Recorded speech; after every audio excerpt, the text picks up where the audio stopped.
ইডেনের শিক্ষার্থীকে 7 মাস ধরে বাসায় রেখেছিলেন নোবেল। অভিযোগ বিয়ের প্রলোভনে গ্রেফতারের পর আদালত তাকে কারাগারে আটক করার নির্দেশ দিয়েছেন। জাতীয় জরুরি সেবা নম্বর 999-এ কল পেয়ে ডেমরার সারুলিয়ার আমতলায় নোবেলের বাসা থেকে এক নারীকে উদ্ধার করা হয়। ওই নারী রাতেই থানায় মামলা করেন। এরপর রাত 2টায় অভিযান চালিয়ে ডেমরা স্টাফ কোয়ার্টার এলাকা থেকে নোবেলকে গ্রেফতার করা হয়। 8 মাস আগে থেকেই নেশা মুক্তি কেন্দ্র থেকে বেরিয়েছেন বাংলাদেশের বিতর্কিত গায়ক মইনুল আহসান নোবেল। একাধিক বিবাহ, প্রতারণা, চরমভাবে মাদকাসক্ত হওয়ার অভিযোগ ছিল তার বিরুদ্ধে। ফের বিতর্কে গায়ক, অপহরণ এবং অভিযোগে নোবেলকে গ্রেফতার করেছে ডেমরা থানার পুলিশ।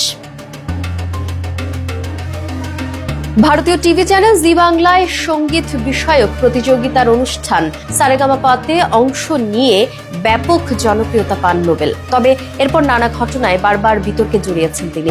এর আগেও বিভিন্ন অভিযোগে তিনি আটক হয়েছেন। তার প্রথম স্ত্রী সালসাবিলের সঙ্গে নানা ঘটনায় তিনি সমালোচিত হন। চালাতেন, ছিলেন মাদকাসক্ত। সব মিলে সেই সংসার আর দীর্ঘ হয়নি। এরপর আবার অন্ধকার জগতে নোবেল।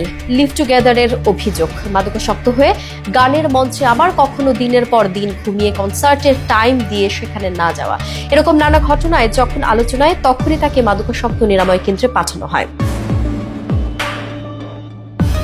8 মাস আগে নেশামুক্তি কেন্দ্র থেকে বাড়ি ফিরেছিলেন। প্রকাশ্যে নিজের ভুল স্বীকার করেছিলেন নোবেল।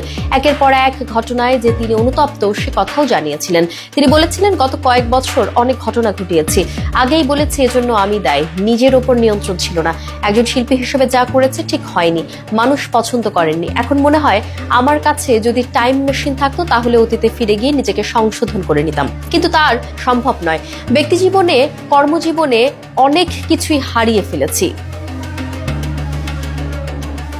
কিন্তু সবশেষে সেই পুরনো অভিযোগে আবারও জেলে যেতে হলো নোবেলকে। ইডেনের কলেজ ছাত্রীকে বাসায় বন্দি রেখে দিনের পর দিন অভিযোগ উঠল তার উপর। অপহরণ ও মামলায় গ্রেফতার কণ্ঠশিল্পী মইনুল আহসান নোবেলকে কারাগারে পাঠানোর আদেশ দিয়েছেন আদালত। ডেমরা থানা পুলিশ নোবেলকে কারাগারে আটক রাখার আবেদন করেছিল আদালতে।